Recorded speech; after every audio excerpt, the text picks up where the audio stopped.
Ya, makanya jangan berlogika kalau memahami Tuhan. Tuhan Maha Kuasa. Tadi kau tanya mana manusianya itu sudah diubah menjadi tubuh kemuliaan, kembali ke sorga, duduk di sebelah kanan Allah Bapa. Itu artinya dia setara. Itu kan, cobalah kalian memprotes ajaran Yesus yang mengatakan dirinya hanyalah utusan. Kata Yesus, hidup kekal itu adalah mereka mengenal aku sebagai utusanmu. Berarti dia hanya utusan. Sekarang kamu menuhankan utusan dengan judul tubuh manusianya sudah berubah menjadi tubuh kemuliaan. Yang ajarin sopo? Yang mengatakan Yesus tubuhnya menjadi tubuh kemuliaan itu siapa? Yesus. Kalau belum tahu tentang Kristen, kalau kau belum tahu tentang tubuh kemuliaan itu, berarti kau itu belum baca Alkitab, ya. Nah, kalau tidak tahu Alkitab dengan benar, jangan asal ngomong. Makanya mustahilan itulah yang ngajarin kamu. Sesuatu yang mustahil kau anggap sebuah fakta. Tubuh kemuliaannya berubah menjadi Tuhan. Nenekmu kiper. Alkitab itu di Indonesia, ya. Orang Kristen itu tuh bukan seperti orang Arab Islam harus pakai bahasa Arab, ya. Kristen itu untuk bangsa-bangsa, untuk semua bangsa, untuk semua bahasa. Alkitab itu kan ditulis karena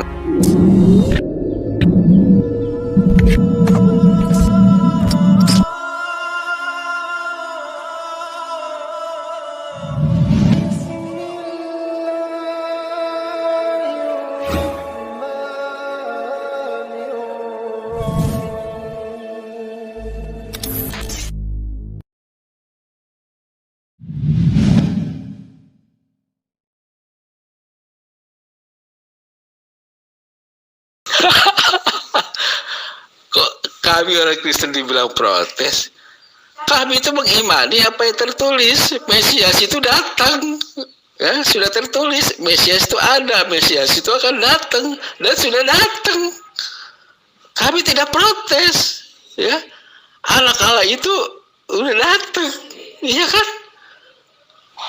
Protes apanya kami malah nggak protes. Kok protes sih, gimana, ya? Tuhan kami itu roh, ya. Tuhan kami itu roh. Manusia Kristus itu hanya dipergunakan, dipakai, diambil, ya, mengambil rupa manusia, maka dibilang seperti itu. Tuhan tetap Tuhan, Tuhan itu roh. Makanya, ya, harus belajar dulu, ya, sama orang Kristen kalau mau tahu itu tentang Tuhan yang benar, Tuhan yang datang ke dunia, ya. Tuhan yang datang ke dunia itu kan diprotes-protes sama orang Islam itu, ya. Orang Yahudi juga sebagian protes, nggak setuju. Karena kenapa? Rabi-rabi Yahudi ahli Taurat itu tidak percaya bahwa Mesias itu sudah datang. Orang Kristen itu nggak protes, malah mengimani. Kok protes sih? Mesias itu sudah datang, ya. Mesias yang sudah diberitahukan akan datang sudah datang. Kok dibilang kami protes? Kami malah mengimani, dibilang protes. Justru kalian yang protes itu. Ketika Yesus mengatakan bahwa satu-satunya Allah yang benar, yaitu Dia yang ada di langit yang mengutus Yesus. Apakah Anda mengimani itu? Bahwa Yesus dikenal hanya sebagai utusan. Apakah Anda mengimani itu atau Anda protes? Coba, Yesus itu hanya dikenal sebagai utusan atau Yesus itu dikenal lebih dari utusan? Jawab. Manusia Kristus itu, ya, itu utusan, memang utusan, ya, memang utusan. Yang mengutus manusia Kristus itu siapa? Tuhan yang ada di dalam dirinya. Roh Tuhan itu ada di dalam manusia Kristus itu. Makanya dibilang aku dan Bapa adalah satu. Paham nggak di situ? Nah, itu Anda sudah mengatakan Yesus itu adalah utusan. Terus kemudian, kenapa bisa menjadi Tuhan? Yesus itu kan utusan, dia manusia. Lantas kenapa Anda tuhankan? Coba, Anda memprotes ini secara langsung. Yesus tidak bisa berbuat apa-apa dari dirinya sendiri. Anda bantah, tidak. Ya, apa yang ada pada diri Yesus itu adalah Tuhan itu sendiri. Rohnya Yesus itu adalah Tuhan itu sendiri. Inilah yang saya katakan, Anda itu penyesat. Yesus itu menerangkan, Roh Kudus tidak datang kalau aku belum pergi. Berarti Roh Kudus tidak ada di dalam diri Yesus. Berarti roh yang ada di dalam diri Yesus itu bukan Roh Kudus yang adalah Tuhannya kalian. Yesus harus pergi dulu supaya Roh Kudus itu datang. Berarti yang ada bersama Yesus itu bukan Roh Kudus, tapi roh manusia. Nah, sekarang apakah Anda sadar bahwa Anda memprotes itu semua? Kristen itu adalah ajaran yang memprotes semua ajaran Yesus. Makanya ajaran Yesus itu bertentangan dengan ajaran Kristen. Sadar nggak di situ, Pak Yes? Roh Tuhan itu yang Tuhan, ya. Roh Tuhan yang di dalam manusia Kristus itulah yang Tuhan. Ya. Kalau Roh Kudus itu, ya, Roh Kudus sewaktu Yesus itu masih hidup, ya. Yesus itu melakukan segala sesuatunya secara langsung. Manusia Kristus itu, ya, ketika manusia Kristus itu sudah kembali kepada Bapa di sorga, ya, itu Roh Kudus yang menggantikan fungsi daripada Yesus. Ya, Roh Kudus menginsafkan orang, menghibur, ya, menuntun. Nah, itu fungsi Yesus manusia Kristus itu digantikan oleh Roh Kudus. Jadi Roh Kudus itulah yang secara langsung. Sebelumnya Yesus manusia itu, gitu loh. Manusia Kristus udah kembali, udah pulang ke sorga, duduk di sebelah kanan Allah Bapa. Ya, itu maksudnya apa? Dia setara. Itu setara. Duduk di sebelah kanan Allah Bapa, itu dia setara. Ya, ya, Roh Kudus itulah yang mengambil alih fungsi Yesus ketika ada di dunia menjadi manusia Kristus itu. Manusia Kristus itu fungsinya diambil alih oleh Roh Kudus.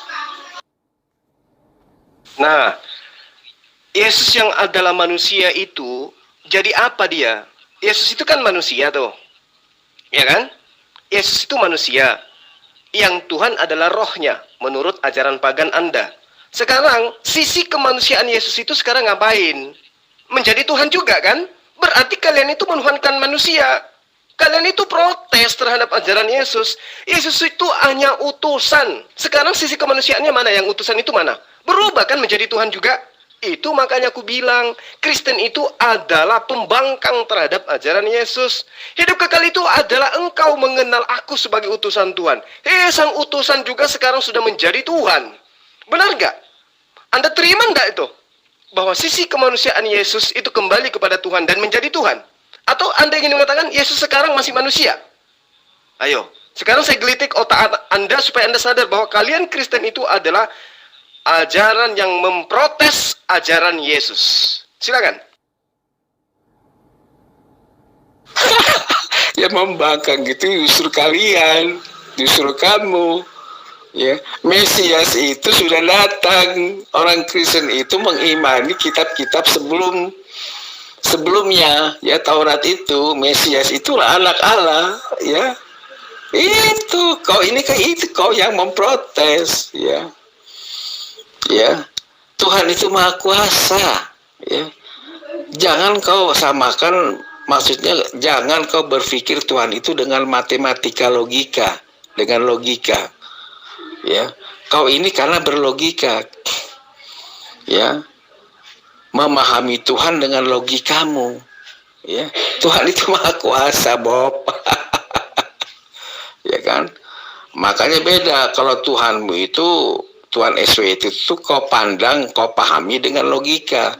Karena apa? Tuhan SWT itu tidak pernah melakukan mujizat, tidak Maha Kuasa, ya, cuma ngomong doang. Yang ngomong juga itu Jibril. Beda. Justru kalian yang protes. Nah, sekarang sisi kemanusiaan Yesus itu mana? Mana sisi kemanusiaan Yesus? Mana? Ayo. Kan tadi saya sudah katakan, Tuhan yang benar itu tidak pernah dibentuk dalam rupa apapun. Yesaya 43 nomor 10.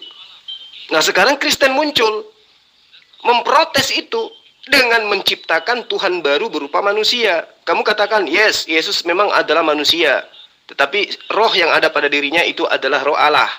Sampai dikatakan Yesus dan Bapa adalah satu. Oke. Sekarang coba mana sisi kemanusiaan Yesus? Menjadi Tuhan juga kan? Siapa yang mengajarkan Yesus itu juga Tuhan? Sementara Yesus mengajarkan dirinya adalah manusia. Yesus mengatakan, mengenal aku sebagai utusan. Kok bisa kamu protes? Menjadikan Yesus itu Tuhan itu sendiri? Yang ngajarin kamu itu siapa, Pak? Coba, terangkan kepada saya. Sudah diubahkan menjadi tubuh kemuliaan, ya. Sudah tidak seperti manusia, seperti kayak kita lagi, ya. Tuhan Maha Kuasa, ya, itu sudah menjadi tubuh kemuliaan, ya. Tubuh kemuliaan. Beda dengan dirimu dan juga dengan Muhammad, ya. Tubuh kemuliaan, daging itu tuh sudah diubah menjadi tubuh kemuliaan. Wah, itu kemahakuasaan Tuhan, ya. Kau tidak akan mampu, tidak akan sanggup memahami itu, tubuh kemuliaan itu, ya. Makanya jangan berlogika kalau memahami Tuhan. Tuhan Maha Kuasa. Tadi kau tanya mana manusianya itu sudah diubah menjadi tubuh kemuliaan, kembali ke sorga, duduk di sebelah kanan Allah Bapa. Itu artinya dia setara, ya. Itu kan, cobalah. Kalian memprotes ajaran Yesus yang mengatakan dirinya hanyalah utusan. Kata Yesus, hidup kekal itu adalah mereka mengenal aku sebagai utusanmu. Berarti dia hanya utusan. Sekarang kamu menuhankan utusan dengan judul tubuh manusianya sudah berubah menjadi tubuh kemuliaan. Yang ajarin sopo? Yang mengatakan Yesus tubuhnya menjadi tubuh kemuliaan itu siapa? Yesus. Mana? Buktikan. Yesus mengatakan dirinya itu manusia, anak manusia. Harus mengenal dia sebagai hanya manusia. Dikenal dia sebagai Mesias doang. Dikenal sebagai Nabi aja. Dikenal sebagai sosok penghibur bagi Bani Israel saja. Utusan Allah kepada Bani Israel saja. Seruannya dikenal hanya untuk Bani Israel saja. Nah, kamu menghancurkan semua itu dengan protes-protesmu. Dengan mengatakan, Yesus itu manusia. Tapi manusianya sudah berubah menjadi tubuh kemuliaan. Nenekmu kiper. Kapan Yesus mengajarkan itu? Ya, kamu jangan nipu-nipu lah. Ini bukti bahwa kamu memprotes semua ajaran Yesus. Ketika Yesus mengatakan, wahai Bani Israel, hidup kekal itu adalah kalian harus mengenal aku sebagai utusan Allah. Datang Kristen memprotes, oh tidak, kamu itu memang utusan, tapi tubuhmu sudah berubah menjadi tubuh kemuliaan. Nyata kalian itu adalah orang yang anti terhadap ajaran Yesus. Sadar nggak? By the way, ini ajaran orang Kristen nggak beda jauh sama ajaran orang Hindu tuh kan, menjelma begini begitu, dewa menjelma jadi Krishna, itu kan Tuhan menjelma jadi Yesus manusia. Aduh, nggak beda jauh sih, sama ada menjelmanya gitu. Ya, kalau dewa-dewa itu nggak ada, itu hanya imajinasi doang. Dewa Siwa, Brahma, ya. Dewa-dewa itu emang manusia, mana ada? Nggak ada itu. Ya nggak ada, itu imajinasi aja itu. Itu setan itu. Emang jadi manusia, nggak ada. Coba kamu lihat di dalam kitabmu, di dalam Kisah Para Rasul 11 tuh. Gimana kemudian penyembah-penyembah dewa ketika melihat Paulus bermujizat, dia katakan, inilah dewa. Ayo, inilah dewa yang menjelma menjadi manusia. Coba, Jadi siapa yang selalu mengimani dewa-dewa menjelma manusia? Ajaran pagan. Lalu Paulus mengatakan yang menjelma menjadi manusia itu adalah Yesus. Sekarang kalian pengikutnya mengatakan Yesus yang manusia itu tubuh kemuliaannya sudah menjadi Tuhan. Ini ajaran dari mana kamu dapatkan? Sementara Yesus mengajarkan satu-satunya Allah yang benar hanya Allah. Dia hanya utusan. Kedudukannya sebagai utusan. Mau seperti apapun judul yang kamu berikan kepada Yesus, Yesus tetap menyembah hanya kepada Allah. Terbukti kan kamu anti Yesus, anti ajaran Yesus. Ketika Yesus mengatakan Allah satu-satunya Allah yang benar, dia bukan Allah, dia hanya utusan. Kamu rubah lagi, cari akal-akalan supaya Yesus itu bisa menjadi Tuhan. Dengan cara apa? Tubuh manusianya sudah menjadi tubuh kemuliaan. Nenekmu kiper. Itu makanya kamu harus sadar. Kristen itu adalah ajaran anti ajaran Yesus. Pahami itu. Nah itulah, kau tidak memahami tentang Tuhan orang Kristen, makanya kau protes-protes, ya. Ya, tubuh kemuliaan sudah diubahkan menjadi tubuh kemuliaan, ya. Nah, itu sudah final, memang seperti itu, ya. Nah, jadi aku bilang sudah diubah menjadi tubuh kemuliaan. Ya, kau protes, ya udah, silakan aja kau protes-protes. Ya. Itu ajaran kami, itu iman yang kami yakini, ya kan? Kalau kau ini kan hanya memprotes, wah mencari-cari, ya membuat retorika, narasi, omongan panjang. Tidak ada. Kristen itu sudah standar. Ya, ajarannya sudah standar, ya, sudah lengkap, ya. Makanya kalau orang Kristen yang benar-benar Kristen itu tidak akan goyah sampai kapanpun, ya, termasuk saya. Siapa yang ngajarin bahwa tubuh manusia berubah menjadi tubuh kemuliaan? Tunjukkan dalilnya. Mana saya lihat? Ngibul, nipu, itulah kalian. Karena anti terhadap ajaran Yesus. Yesus hanya manusia. Berubah jadi manusia itu menjadi tubuh kemuliaan. Nenekmu kiper, ajaran siapa itu? Arjuna hanya manusia. Rahmana cuma manusia, berubah dia. Rahma hanya dewa, berubah dia menjadi Arjuna. Ajaran siapa itu? Coba. Siapa yang ngajarin kamu? Tubuh Yesus yang manusia itu yang dilahirkan Maria berubah menjadi tubuh kemuliaan. Tubuh kemuliaan artinya sama dengan Tuhan. Siapa yang ngajarin? Hayo. Kamu itu ajaran anti terhadap ajaran Yesus. Yesus ngajarin apa, kamu ngajarin apa. Kerja kalian itu hanya memprotes ajaran Yesus.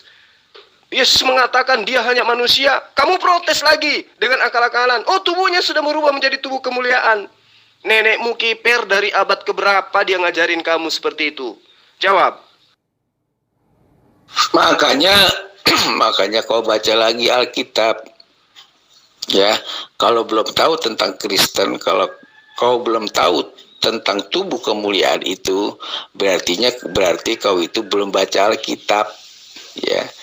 Nah, kalau tidak tahu Alkitab dengan benar, jangan asal ngomong. Makanya, ya, ku bilang tubuh kemuliaan aja kau tidak tahu, berarti kau belum pernah baca itu tentang tubuh kemuliaan itu, ya. Makanya kau protes-protes.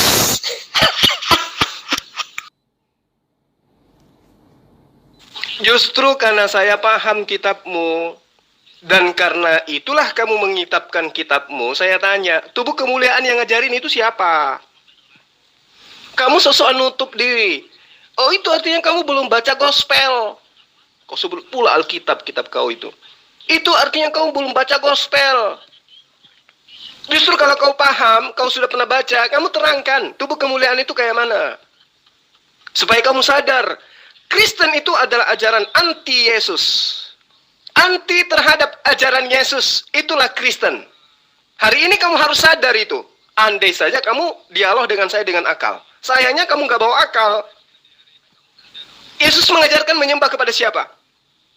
Ada dia mengajarkan menyembah kepada dirinya dengan alasan tubuh kemuliaan. Gak ada kan? Nenekmu kiper itulah yang ngajarin kamu. Kemustahilan itulah yang ngajarin kamu.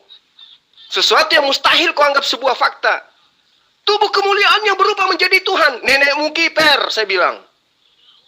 Ya, saat yang kamu sadar, kalau sekiranya kamu masih bisa disadarkan, kamu itu anti Yesus, kerjamu cuma memprotes ajaran Yesus. Sembahlah Allah, dialah Tuhan satu-satunya. Lah kamu nyembah kepada Yesus. Siapa yang ngajarin coba?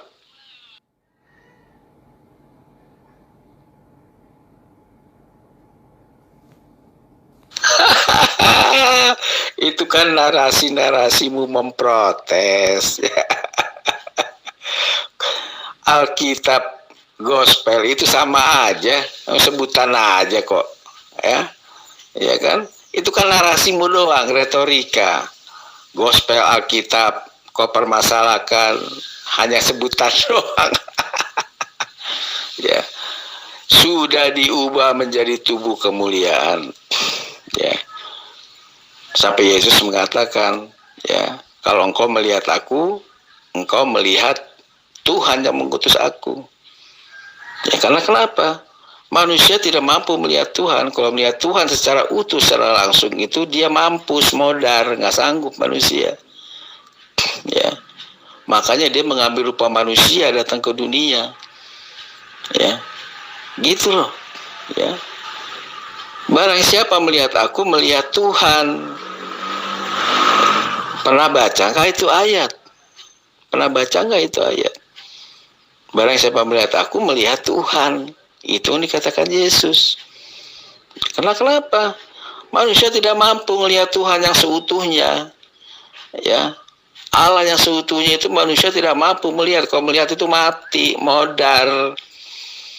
Ya, makanya Tuhan itu datang ke dunia mengambil rupa manusia, dan Yesus mengatakan, ya, melihat aku sama juga dengan melihat Tuhan. Pernah baca nggak itu ayat? Alkitab dengan gospel beda lah. Alkitab itu nama lain daripada Al-Quran. Itulah kelemahan kalian sebagai orang yang menyembah manusia. Hal yang dahsyat kalian anggap itu bukan apa-apa. Hal yang bukan apa-apa Anda anggap itu suatu hal yang dahsyat. Alkitab itu nama lain dari Al-Quran. Sementara kitab Anda itu bahasa Yunani. Ya, Biblos. Biblos bahasa Indonesianya apa? Buku-buku atau kumpulan buku. Kok larinya ke bahasa Al-Quran? Alkitab? Nenekmu kiper. Itu makanya ku bilang kalian itu suka nipu-nipu. Nipu diri sendiri, mematikan akal sehat, membuang logika. Itulah agama kalian. Nah sekarang Yesus mengatakan siapa yang melihat aku sama melihat dengan Allah. Itu nenekmu yang mana yang ngajarin kamu? Yang mengatakan bahwa melihat Yesus itu sama dengan melihat Allah dalam arti kata melihat wujud Yesus sama melihat wujud Allah. Melihat Yesus itu yang dimaksud adalah ajarannya. Karena itulah kamu kenapa tidak melihat ajaran Yesus? Kenapa justru kamu protes kepada ajaran Yesus? Kamu lebih mengedepankan ajaran gereja yang menginginkan Yesus itu menjadi Allah, menjadi Tuhan. Ya, siapa yang melihat ajaran Yesus itu sama melihat ajaran Allah. Lah kamu justru tidak melihat ajaran Yesus. Yesus mengajarkan hanya menyembah kepada Allah, kamu malah menyembah kepada Yesus. Siapa yang ngajarin? Oh, Yesus sudah nusul karena dia tubuhnya sudah berubah menjadi tubuh kemuliaan. Kata siapa? Kata siapa manusia itu berubah tubuhnya menjadi tubuh kemuliaan dan lantas kemudian dia menjadi Tuhan? Siapa yang ngajarin itu? Coba. Jadi kalau kamu mengatakan siapa melihat Yesus sama melihat Allah, berarti siapa yang meludahi mukanya Yesus sama meludahi dengan mukanya pencipta alam semesta. Disinilah errornya kalian ini. Inilah mengapa Al-Quran menerangkan kalian itu sehina-hinanya hewan, kalian itu lebih hina. Karena kenapa? Karena kalian memiliki akal, tetapi tidak pernah kalian fungsikan untuk mencari sang pencipta alam semesta. Mentok di ajaran gereja kalian itu. Menyembah manusia bernama Yesus dengan judul tubuhnya sudah menjadi tubuh kemuliaan. Ini makanya saya katakan, berulang saya katakan kepada sahabat Kristen, keberadaan saya adalah menyadarkan kalian untuk berhenti memprotes dan anti terhadap ajaran Yesus. Yesus hanya perlu dikenal berdasarkan ajaran dia sebagai Mesias, sebagai utusan Allah kepada Bani Israel. Lebih dari sana pasti sesat. Nah kamu sudah melebih-lebihkan ajaran Yesus itu. Yesus menerangkan hidup kekal itu adalah mengenal engkau satu-satunya Allah yang benar. Kamu protes. Tidak. Bukan kamu satu-satunya Allah yang benar. Yesus juga itu adalah Tuhan yang benar. Inilah kegilaan kamu yang kamu tidak sadari. Ya. Sekarang saya tanya samamu. Yesus mengajarkan menyembah hanya kepada Allah. Kamu protes itu dengan mengatakan menyembah Yesus itu juga adalah satu-satunya jalan kebenaran. Nah sekarang yang ngejarin itu siapa? Siapa yang mengajarkan kamu menyembah Yesus itu adalah sebuah kebenaran? Siapa? Siapa?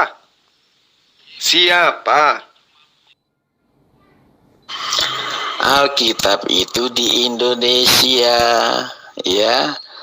Orang Kristen itu tuh bukan seperti orang Arab Islam harus pakai bahasa Arab, ya. Kristen itu untuk bangsa-bangsa, untuk semua bangsa, untuk semua bahasa. Alkitab itu kan ditulis karena ini di Indonesia, ya. Ini karena di Indonesia, ya. Jadi kami orang Kristen itu no problem, ya. Alkitab, ya Alkitab ya udah, tulisan aja kok, ya. Nah itulah kalian protes lagi, protes lagi. Nah itulah saya katakan bahwa agamamu itu menggiring kamu itu menjadi gila, menjadi penyesat. Hal yang sangat penting, yang sangat krusial kau anggap itu sepele. Alkitab itu bahasa Arab. Itu adalah nama lain daripada Al-Quran. Kamu beralasan, ini kan di Indonesia. Jadi gospel bisa lah menggunakan bahasa kata Alkitab. Nenekmu kiper, kamu pikir di Indonesia ini bahasa Arab? Sehingga kitabmu kau Arab-Arabkan gitu. Jadi nggak bisa nipu kalian itu. Disebut Alkitab biar ke Islam-Islaman. Apa tujuannya? Bukan karena diterjemahkan ke bahasa Indonesia. Gospel di Indonesia kan, Biblos di Indonesia kan itu adalah buku-buku atau kumpulan buku. Jadi jangan kau coba menipu di sini. Biblos itu diterjemahkan menjadi Alkitab itu bukan karena faktor faktor tidak sengaja, tapi memang itu adalah sebuah kesengajaan agar orang Indonesia tertipu menganggap bahwa gospel itu adalah firman Allah, sehingga ke Islam-Islaman disebut Alkitab. Harusnya kamu itu punya malu gitu loh. Theos dirubah lagi menjadi Allah. Ya, apostolos dirubah lagi menjadi rasul. Apa tujuannya? Untuk nipu, untuk menggait, untuk menjaring, ya. Orang-orang yang lemah iman terhadap Islam kemudian menganggap bahwa kebenaran ada dalam ajaran kalian. Kembali kepada titik persoalan tadi. Kalian itu adalah orang yang selalu memprotes ajaran Yesus. Yesus mengajarkan nyembah ibadah hari Sabtu. Kalian rubah menjadi hari Minggu. Yesus mengajarkan untuk mengharamkan babi. Kalian makan semua itu. Andaikan kapal selam bisa kalian makan juga itu kapal selam. Yesus mengajarkan menyembahnya kepada Allah. Kalian rubah semua ajaran Yesus. Menyembah juga kepada Yesus. Itulah kalian. Umat yang senantiasa bangga. Padahal dia tidak sadar bahwa ajarannya sesungguhnya berasal daripada ajaran yang murni muncul karena protes terhadap ajaran Yesus. Kamu belajar lagi. Ya belajar Pak. Yes belajar. Jangan gila permanen. Nggak cuma kapal Bang. Mungkin kalau misalnya pesawat, dia makan pula. Mereka itu ibaratnya nih ya, makan kacang dengan kulitnya, nggak dikupas, keselak akhirnya. Ya itulah mereka. Dikatakan larangan, malah dilakukan. Dikatakan kewajiban, malah ditinggalkan. Itulah mereka. Iya, mereka diceritakan oleh Al-Quran. Mereka ini adalah setan dalam rupa manusia. Jadi setan itu ada dua. Satu dari golongan jin, yang satu dari golongan manusia. Setan dari golongan jin itu membisik di dalam kalbu manusia. Setan dalam golongan manusia bukan membisik, tapi berkata-kata langsung. Untuk bagaimana memplesetkan ajaran para nabi, agar manusia itu terjerumus ke dalam kesesatan, menyembah kepada ciptaan Tuhan berupa nabi. Nah inilah mereka. Mereka ini adalah iblis dari golongan manusia. Kan udah dijelaskan di dalam Al-Baqarah. Walladzina kafaru awliya'uhumut taghut yukhrijunahum minan nuri ila dhulumat. Ulaika ashabun nar. Dan orang-orang kafir itu adalah para walinya, yaitu taghut. Udah dijelaskan pula itu. Yang mana taghut atau jenisnya makhluk-makhluk itu mengajarkan kepada kesesatan. Memang benar apa yang Anda katakan, memang benar, Mas Bro. Betul sekali itu. Mereka itu sukanya menyesatkan, sesat lagi menyesatkan. Syiratal ladzina an'amta 'alaihim ghairil maghdubi 'alaihim waladdallin. Makanya kita disuruh untuk membaca itu agar diberi petunjuk oleh Allah Subhanahu wa taala, agar terhindar dari dua orang itu, yaitu Yahudi dan Nasrani. Ini seirama dengan apa yang diterangkan di dalam kitabnya mereka sendiri loh Bang. Yohanes 8 nomor 44. Iblislah yang menjadi bapakmu dan kamu ingin melakukan keinginan-keinginan bapakmu. Kalau kita teropong dalil ini, satu-satunya yang pernah mengaku bapak di dalam kitabnya orang Kristen itu adalah Paulus. Akulah Paulus yang menjadi bapakmu di dalam Yesus Kristus. Lalu di dalil ini dikatakan, kamu ingin melakukan keinginan-keinginan bapakmu yang iblis ini. Fakta hari ini, teman Kristen itu melakukan prosesi ibadah terkait dengan apapun prasangkaan mereka terhadap Yesus, pembangkangan mereka terhadap Yesus, itu muaranya tertuju kepada keinginan-keinginan Paulus. Mereka semua melakukan prosesi ibadah itu berdasarkan apa yang dipesan oleh Paulus kepada mereka. Nah, bapak mereka ini, kata dalil dalam Yohanes 8:44, dialah bapak kamu itu adalah pembunuh manusia sejak semula. Nah, Paulus itu sebelum menjadi Paulus itu bernama Saulus. Dia menjadi pembunuh murid-murid Yesus, kemudian mengaku bertaubat, berubah nama menjadi Paulus. Lalu dikatakan, dari sejak semula tidak hidup di dalam kebenaran. Nah, Paulus ini dari sejak awal memang dia tidak pernah mengajarkan kebenaran itu seperti apa, tiba-tiba muncul mendirikan sebuah agama bernama Kristen. Ini berkesesuaian dengan kitab yang ada di dalam keimanan mereka. Lalu kemudian contoh yang diinginkan kemudian oleh iblis yang adalah bapak mereka itu, dia ajarkan kepada murid-muridnya bagaimana kemudian penyembahan itu terhadap Yesus itu adalah sebuah kebenaran. Mereka mempertontonkan seperti yang saya katakan tadi di dalam Markus 5 nomor 2 sampai nomor 6 kalau nggak salah. Bagaimana kemudian ada orang yang kerasukan iblis yang datang menyembah kepada Yesus. Iblis masuk merasuki jasad seseorang, kemudian jasad seseorang itu karena pengaruh iblis yang ada dalam dirinya, dia datang sujud menyembah kepada Yesus. Artinya bahwa yang datang sujud menyembah kepada Yesus itu di dalam dirinya ada iblis. Seperti itu Bang.